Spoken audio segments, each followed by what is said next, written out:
அன்பு தமிழ் மக்கள் அனைவருக்கும் சூர்யாவின் இனிய வணக்கம். நம் பாரம்பரிய பழமொழியும் அதற்கான விளக்கங்களும். மாமியார் உடைத்தால் மண்குடம், மருமகள் உடைத்தால் பொன்குடம். இதனுடைய உண்மையான விளக்கம்: மாமியார் உழைத்தால் மண்ணுக்கு உரம், மருமகள் உழைத்தால் பொன்னுக்கு உரம். ஆக ஒரு விவசாய பெருங்குடியின் வீட்டில் மாமியாரும் மருமகளும் சேர்ந்து உழைப்பதன் மூலமாக அந்த வீட்டில் பொன்னும் பொருளும் செல்வமும் சேரும் என்பதே இந்த பழமொழியினுடைய விளக்கமாகும். சேலை கட்டிய மாதரை நம்பாதே. இந்த பழமொழியில் புடவை கட்டிய பெண்களை நம்பக்கூடாது என்பது இதனுடைய பொருள் அல்ல. இங்கு சேல் என்பது கண்களை குறிக்கிறது.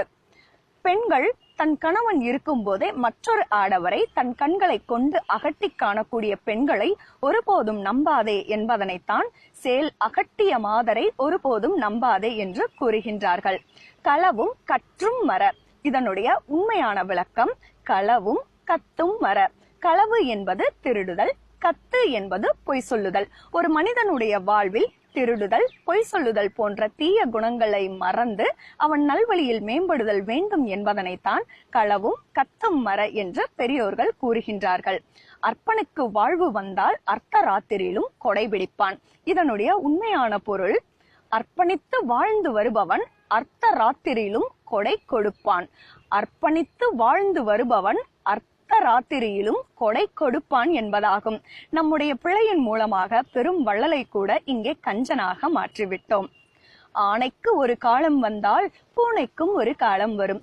இந்த பழமொழி பழிக்கு பழி வாங்குவதற்காக உருவாக்கப்பட்டது அன்று. இங்கு ஆ என்பது பசுவினை குறிக்கிறது.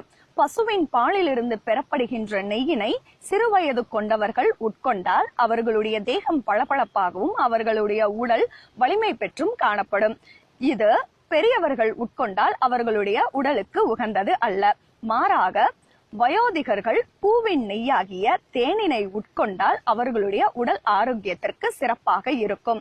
இதனைத்தான் ஆ நெய்க்கு ஒரு காலம் வந்தால் பூ நெய்க்கு ஒரு காலம் வரும் என்று பெரியோர்கள் அழகாக கூறியிருக்கிறார்கள்.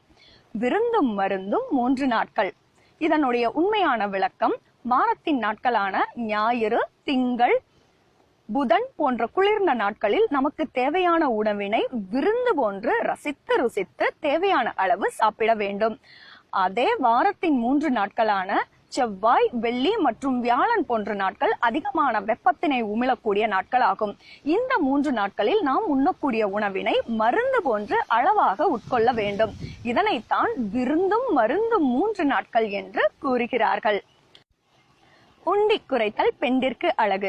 பெண்கள் உணவுப் பொருட்களை அதிகமாக உண்ணாமல் அளவாக உண்டு தன்னுடைய உடலினை கட்டுக்கோப்பாக வைத்துக் கொள்வதுதான் பெண்களுக்கு அழகு என்று நாம் தவறாக புரிந்து கொண்டுள்ளோம்.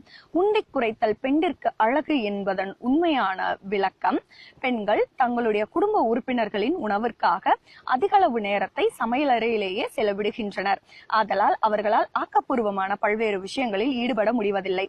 ஆதலால் பெண்களுக்கு அழகு யாதெனில் அறுசுவை மிகுந்த உணவினை குறுகிய நேரத்திலேயே சமையல் செய்ய கற்றுக்கொள்வதுதான் என்பதனைத்தான் உண்டி குறைத்தல் பெண்டிற்கு அழகு என்று அழகாக கூறுகிறார்கள். ஆக பழமொழியினுடைய உண்மையான விளக்கத்தை ஆராய்ந்து அறிதல் அழகே. நன்றி.